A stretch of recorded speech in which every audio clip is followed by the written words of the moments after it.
A decade after the Bow and Elbow rivers broke their banks and flooded the downtown and several neighborhoods. It is a rainy, drizzly day in Calgary, but there is no threat of flooding. It's a day that can bring up traumatic memories for many affected by that disaster, but there are also many heartwarming reminders of how the community came together in that aftermath to help those in need. Hello, thank you for joining us. We are coming to you live tonight from the banks of the Bow on St. Patrick Island, an area that was submerged on June 20th, 2013.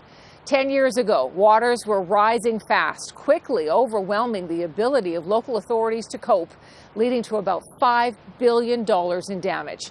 5 people died across southern Alberta. The lessons learned led to hundreds of millions of dollars worth of mitigation projects designed to tame the fury of our rivers during extreme events. Here's Bill McFarland with a look at how we've changed. In Blackfoot culture, this is where the people meet, by the waters of the Bow and Elbow rivers. In 2013, those waters caused us to really meet our neighbors, our first responders, and our vulnerabilities. We had a few hours to evacuate, and once the river breached the banks of the island, the water just was surging across the park. They left the River Cafe on Princess Island at the last moment, wading through rising waters that would soon swamp the downtown core. Meanwhile, engineers were trying to understand what was happening in the mountains to the west. My understanding was the instrument's broken because nature simply can't do this. The instruments weren't broken, and improved forecasting and monitoring now mean authorities can better anticipate what's coming. Overall, Calgary is much more secure than it was in 2013. Today, 55% of the damage potential we had back in 2013 has been eliminated by measures put in place. That protection has been built into Calgary's public spaces, such as a long line of benches wrapped around a concrete core with openings capable of being sealed off when needed.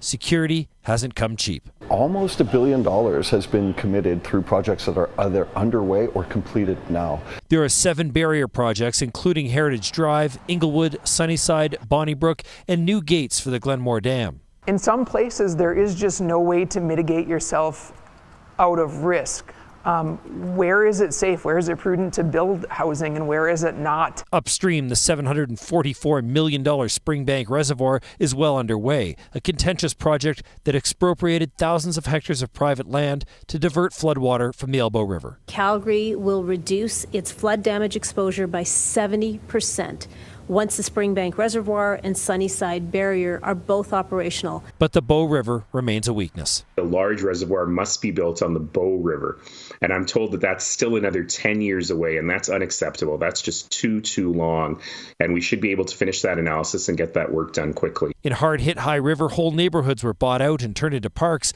a permanent berm built to help protect the community. To the west in Canmore, creeks are now reinforced. In Siksika, dozens of homes were lost. Protection is largely dependent on what's happening upstream. For all the great improvements, not everyone is significantly safer yet. Yeah, there's nothing that's really been done to protect River Cafe and Princess Island Park from a future flood event. So we know now that that's a real possibility and a real vulnerability here. And Bill joins us now from Princess Island. So Bill, what more still needs to be done? Well, Tara, if the same kind of event were to happen, we would still get those kind of massive rises in water along the Bow River. It would still likely sweep over Princess Island Park. Remember that little bridge in the background right here being underwater, looking down at that underwater back in 2013. That very likely would still happen because there's not very much to contain the water further upstream along the Bow River. So there is an agreement in place with TransAlta that allows for city officials to have some say over drawing down that reservoir to absorb additional water coming out of the mountains should a similar event happen again. That's one piece, but that missing additional reservoir still is very early on. They're still doing just engineering and assessment, site assessment. No site has been picked yet. We reached out to the province for a bit of an update, see where that work is at right now. We didn't get a response, but until that's done, the Bow River will still be able to rise should similar conditions arise again in the future. Okay, Bill, thank you for that.